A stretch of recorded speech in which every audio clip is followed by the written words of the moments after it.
தமிழ் நெஞ்சங்கள் அனைவருக்கும் வணக்கம். இது உங்கள் மித்ராஸ் தமிழ் சேனல். இன்னைக்கு நம்ம பார்க்க போற ரெசிபி நெத்திலி மீன் குழம்பு.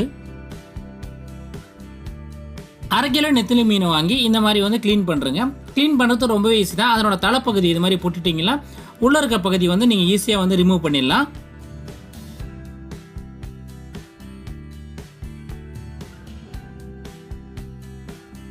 இந்த நெத்திலி மீன் குழம்பை சமைச்சதும் சாப்பிட்றதுடைய ஒரு 3 to 4 hours கழித்து சாப்பிட்றதுக்கு ரொம்பவே சுவையாக இருக்கும். இட்லி கூட நல்ல காம்பினேஷனாக இருக்கும். சாதத்து கூட சாப்பிட்லாம். நிறைய மருத்துவ குணங்களும் இந்த மீன் குழம்புக்கு உண்டு.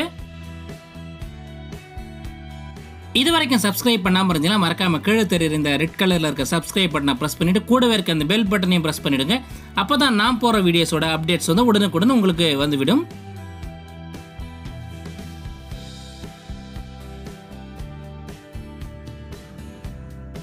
இந்த மீன் குழம்பு செய்யறதுக்கு தேவையான பொருட்கள்னு பார்த்தீங்கன்னா அரை கிலோ நெத்திலி மீன், அதுக்கப்புறம் 2 பெரிய தக்காளி, 1 பிஞ்ச் கருவேப்பிலை, 2 பச்சை மிளகாய், 15லேருந்து 20 சின்ன வெங்காயம் எடுத்துங்க. இன்கிரீடியன்ட்ஸ் டீட்டெயில்ஸ், அதாவது தேவையான பொருட்களோட டீட்டெயில்ஸ் எல்லாமே வந்து நான் டிஸ்கிரிப்ஷனில் கொடுத்துருக்கேன். அதை பார்த்தா நீங்கள் தெரிஞ்சுக்கலாம். தேவையான அளவு புளியை வந்து இந்த மாதிரி வந்து தண்ணியில் வந்து ஒரு 1/2 hour முன்னாடியே ஊற வச்சு கரைச்சி எடுத்துங்க.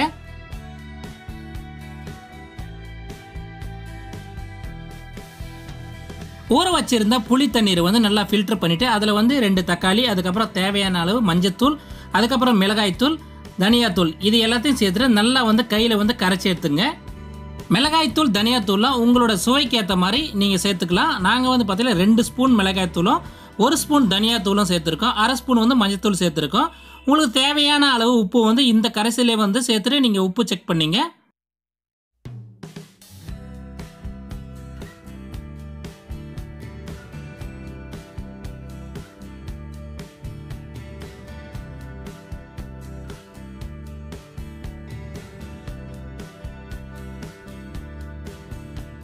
கடாயில் எண்ணெயை விட்டுட்டு உங்களுக்கு தேவையான அளவு எண்ணெயை சேர்த்துட்டு அதில் வந்து கடுகு, வெந்தயம் ரெண்டுத்தையும் போட்டு தாளிச்சுங்க.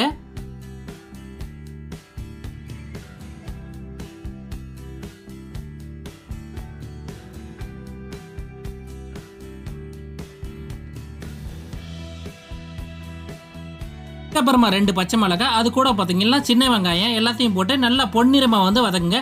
கோல்டன் ப்ரௌன் ஆகிற வரைக்கும் நல்லா வந்து ஃப்ரை பண்ணுங்க.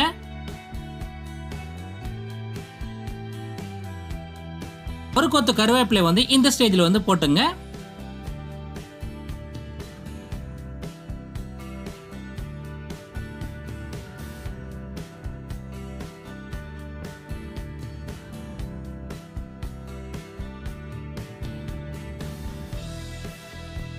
நல்லா இந்த மாதிரி பொன்னிறமாக வெங்காயம் வதங்கணும். அதில் வந்து இந்த கரைச்சி வச்சிருக்க புளி கரைசலை வந்து ஆட் பண்ணுறங்க. உப்பு செக் பண்ணிட்டு தேவையான அளவு உப்பையும் சேர்த்துங்க. 10லேருந்து 20 நிமிஷம் வந்து இந்த கலவையை வந்து நல்லா வந்து கொதிக்க விடுங்க. குழம்பு நல்லா கொதிச்சதும் மீனை வந்து ஆட் பண்ணுங்க. கொதிக்கிறதுக்கு முன்னாடி நீங்கள் வந்து அவசரப்பட்ட மீனை ஆட் பண்ணிங்களா மீன் எல்லாம் உடஞ்சிடும். அதனால் வந்து நல்லா கொதி வந்ததுக்கப்புறம் மீனை வந்து ஆட் பண்ணுங்க.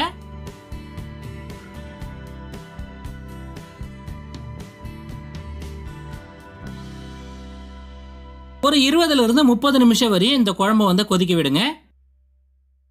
இது வரைக்கும் சப்ஸ்கிரைப் பண்ணாமல் இந்த வீடியோவை பார்த்துருந்தீங்கன்னா மறக்காமல் சேனலை சப்ஸ்கிரைப் பண்ணி சப்போர்ட் பண்ணுங்கள். இன்னும் பல யூஸ்ஃபுல்லான வீடியோஸ் எல்லாம் உங்களுக்காக வந்து நம்ம சேனலில் வர இருக்குது. குழம்பு நல்லா கொச்சி இந்த மாதிரி எண்ணெயெல்லாம் பிரிஞ்சு மேலே வரும்போது இந்த ஸ்டேஜில் வந்து நீங்கள் வந்து கொத்தமல்லியை தூவி இறக்கிடுங்க. சுவையான நெத்திலி மீன் குழம்பு ரெடி. இந்த மீன் குழம்பை நீங்கள் செஞ்சு பார்த்துட்டு உங்களோட கருத்துக்களை வந்து கமெண்ட்ஸில் வந்து பதிவு பண்ணுங்கள். இந்த வீடியோ உங்களுக்கு பிடிச்சிருந்தா மறக்காமல் இந்த வீடியோக்கு ஒரு லைக் கொடுங்க. இது யூஸ்ஃபுல்லாக இருக்குன்னு நினச்சிங்கன்னா உங்கள் ஃப்ரெண்ட்ஸுக்கு எல்லாம் ஷேர் பண்ணுங்கள். அடுத்த ஒரு இன்ட்ரெஸ்டிங்கான வீடியோவோட உங்களை சந்திக்கிறேன். நன்றி, வணக்கம், ஆல் தி பெஸ்ட்.